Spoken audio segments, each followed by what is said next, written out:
ঈশ্বরদীতে railway নিরাপত্তা বাহিনীর উদ্যোগে আলোচনা সভা, দোয়া ও ইফতার মাহফিল অনুষ্ঠিত হয়েছে।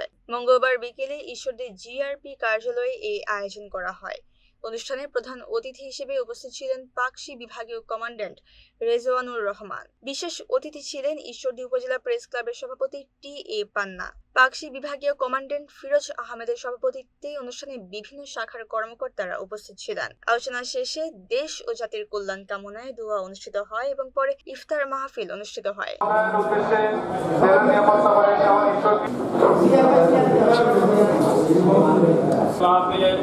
ইফতার সামনে নিয়ে তোমার শাহী দরবারে আমরা এখানে যারা উপস্থিত আছি, আল্লাহ প্রত্যেককে মাফ না সাহাবী ওয়ান নাসি আজমাইন সুখে রক্ষা করো আল্লাহ। আল্লাহ সকল প্রকার রেলওয়ে নিরাপত্তা বাহিনীর চাকরিরত